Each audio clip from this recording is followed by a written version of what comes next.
Welcome to job factory. ಇವತ್ತಿನ ಸೆಷನ್ನಲ್ಲಿ ನಾವು ದೇಶದ ವಿವಿಧ ರಾಜ್ಯಗಳ ವಿವಿಧ ಲೋಕಸೇವಾ ಆಯೋಗಗಳು ನಡೆಸುವ ವಿವಿಧ ಪರೀಕ್ಷೆಗಳಲ್ಲಿ ಕೇಳಲಾದ ಪ್ರಶ್ನೆಗಳನ್ನು ಚರ್ಚೆ ಮಾಡೋಣ. ಮೊದಲನೇ ಪ್ರಶ್ನೆ, ಬ್ರಾಹ್ಮಿ ಮತ್ತು ಖರೋಷ್ಠಿ ಲಿಪಿಗಳನ್ನು ಡಿಕೋಡ್ ಮಾಡಿದವರು ಯಾರು? James Prinsep. ಜೇಮ್ಸ್ ಪ್ರಿನ್ಸೆಪ್ರು 1837ರಲ್ಲಿ ಅಶೋಕನ ಬ್ರಾಹ್ಮಿ ಲಿಪಿ ಶಾಸನವನ್ನು ಡಿಕೋಡ್ ಮಾಡ್ತಾರೆ. ಎರಡನೇ ಪ್ರಶ್ನೆ, ಪ್ರಾಚೀನ ಭಾರತದ ಯಾವ ಲಿಪಿಯನ್ನು ಬಲದಿಂದ ಎಡಕ್ಕೆ ಬರೆಯುತ್ತಿದ್ದರು ಆಗಬೇಕು ಯಾವುದು? ಖರೋಷ್ಠಿ ಲಿಪಿ. ಈ ಖರೋಷ್ಠಿ ಲಿಪಿ ಅಲ್ಲದೆ ಇತರ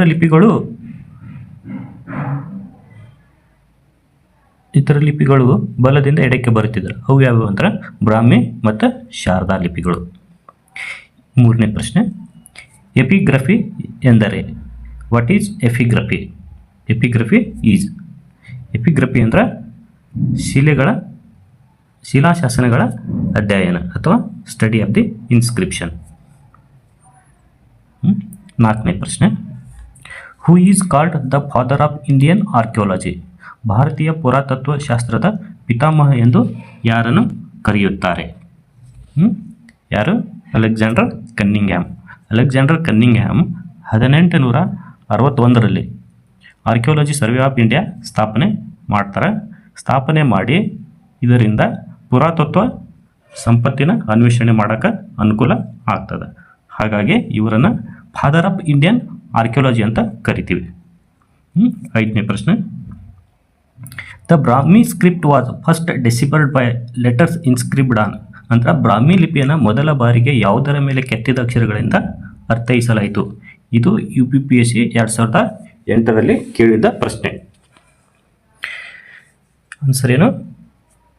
ಕಲ್ಲಿನ ಫಲಕಗಳು ಅಂದ್ರೆ ಪರ್ಸಿಗಳಂತೀವಲ್ಲ ಅದು.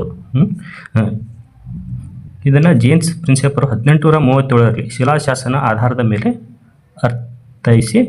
ಅರ್ಥೈಸಿದರು. ನೆಕ್ಸ್ಟ್ ಆರನೇ ಪ್ರಶ್ನೆ, ಅಶೋಕನ ಶಿಲಾಶಾಸನಗಳನ್ನು ಮೊದಲಿಗೆ ಓದಿದ ಪಂಡಿತ ಯಾರು? ಇದು UPPSC 2010ರಲ್ಲಿ ಕೇಳಿದ ಪ್ರಶ್ನೆ. ಅಶೋಕನ ಶಿಲಾಶಾಸನಗಳನ್ನು ಮೊದಲು ಓದಿದ ಪಂಡಿತ ಯಾರು? James Prinsep.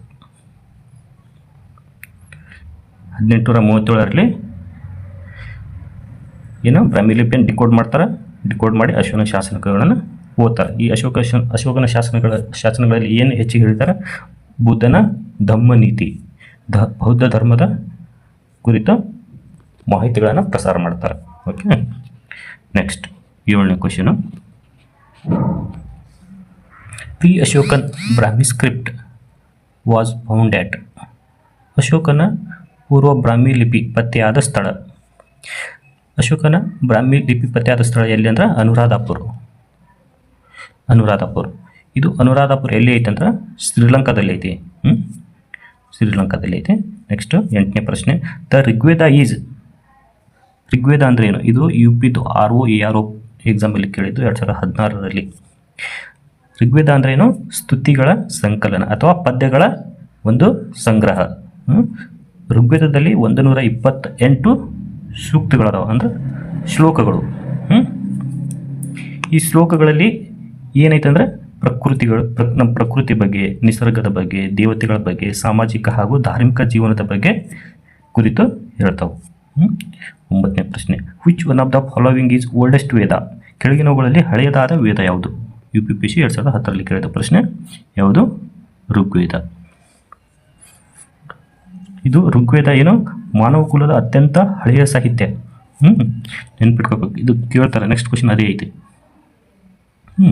ಈಗ 10ನೇ question, in which Vedic text the varna is found for the first time? ವರ್ಣ ಪದ ಮೊಟ್ಟಮೊದಲು ಯಾವ ಗ್ರಂಥದಲ್ಲಿ ಉಲ್ಲೇಖಿಸಲಾಗಿದೆ? ಇದು UPPSC 2012ರಲ್ಲಿ ಕೇಳಿದ್ದು. ಎಲ್ಲಿ, ಯಾವ ಗ್ರಂಥದಲ್ಲಿ ಉಲ್ಲೇಖಿಸಲಾಗಿದೆ ವರ್ಣಾಂಬ ಪದ ಅಂದ್ರೆ ಋಗ್ವೇದದ 10ನೇ ಮಂಡಲದಲ್ಲಿ ವರ್ಣ ವ್ಯವಸ್ಥೆ ಕುರಿತು ಉಲ್ಲೇಖ ಐತೆ. ಅಲ್ಲಿ ಸಮಾಜವನ್ನು ಬ್ರಾಹ್ಮಣ, ಕ್ಷತ್ರಿಯ, ವೈಶ್ಯ, ಶೂದ್ರ ಎಂಬ 4 ಭಾಗಗಳಾಗಿ ವಿಂಗಡಣೆ ಮಾಡಲಾಗುತ್ತದೆ. 11ನೇ ಪ್ರಶ್ನೆ, Purusha Sukta related to varna system is originally found in ವರ್ಣ ವ್ಯವಸ್ಥೆಗೆ ಸಂಬಂಧಿಸಿದ ಪುರುಷ ಸೂಕ್ತ ಮೂಲತಃ ಯಾವ ಗ್ರಂಥದಲ್ಲಿದೆ? Same question. ಇದು CGPSC 2012 CGPSC ಛತ್ತೀಸ್ಗಢ ಲೋಕಸಭಾ ಆಯೋಗದ್ದು. ಋಗ್ವೇದ ಸೇಮ್ ಕ್ವಶನು, ಸ್ವಲ್ಪ ಸ್ಲೈಟಾಗಿ ಚೇಂಜ್ ಮಾಡಿದ್ದಾರೆ. ಓಕೆ. 12ನೇ ಪ್ರಶ್ನೆ. The compilation of which one of the following Vedas have been based on Rigveda? ಈ ಕೆಳಗಿನ ಯಾವ ವೇದಗಳ ಸಂಗ್ರಹಣೆ ಋಗ್ವೇದದ ಆಧಾರದ ಮೇಲೆ ರೂಪಿಸಲಾಗಿದೆ? ಅಂದ್ರೆ ಋಗ್ವೇದದಲ್ಲಿರುವ ವಿಷಯಗಳನ್ನು ಸಂಗ್ರಹಿಸಿ ಇನ್ನೊಂದು ವೇದ ರೂಪ ಮಾಡಲಾಗಿದೆ, ಅಂದರೆ ರೂಪಿಸಲಾಗಿದೆ, ಅಂದರೆ ಸಾಮವೇದ. ಓಕೆ. ಸಾಮವೇದದ ಬಹುತೇಕ ಶ್ಲೋಕಗಳು ಋಗ್ವೇದದಿಂದಲೇ ಕಾಪಿ ಮಾಡ್ಯಾರ. ಓಕೆ. Next question. 13ನೇ ಕ್ವಶನು.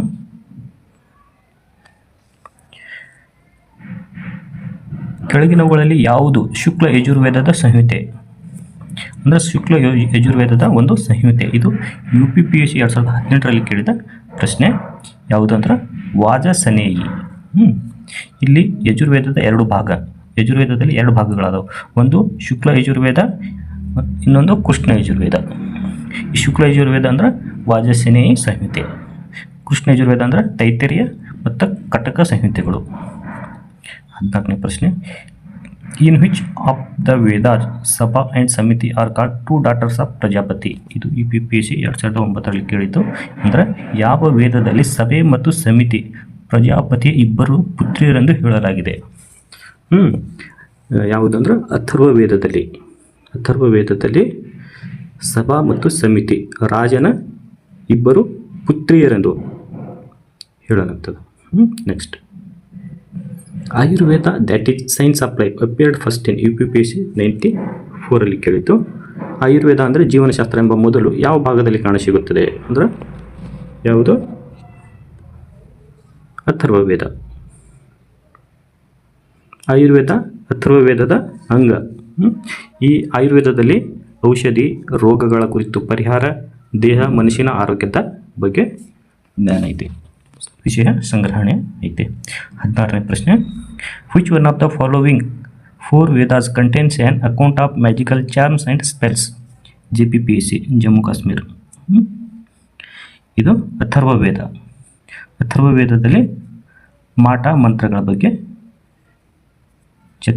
ಮಾಟ ಮಂತ್ರಗಳ ವಿಷಯ ಕುರಿತು ಹೇಳಲ್ಲ. ನೆಕ್ಸ್ಟ್ 17ನೇ ಪ್ರಶ್ನೆ. Trayi is a name for? UPPSC 2010 ಪ್ರಶ್ನೆ.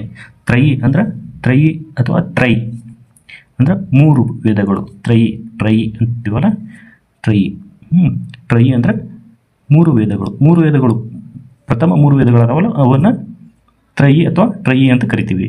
ಋಗ್ವೇದ, ಯಜುರ್ವೇದ, ಸಾಮವೇದ, ಇವುಗಳನ್ನು ಮೊದಲ 3 ವೇದಗಳು ತ್ರಯಿ ಅಥವಾ ತ್ರಯಿ ಅಂತ ಕರಿತೀವಿ. ಓಕೆ. ನೆಕ್ಸ್ಟ್.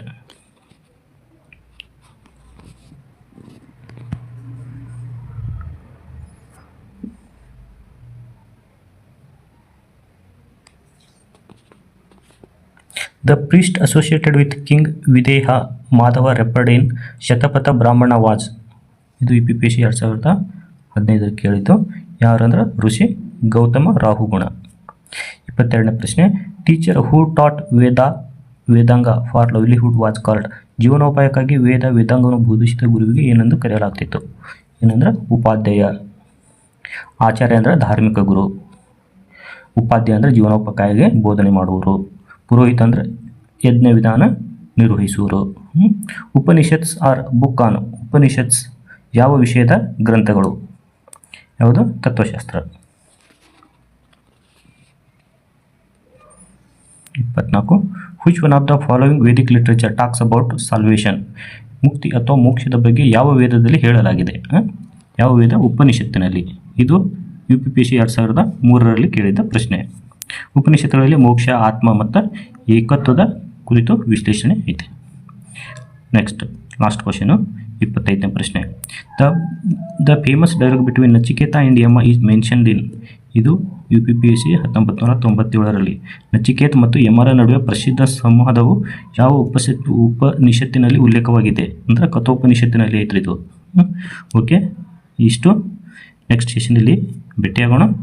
Thank you.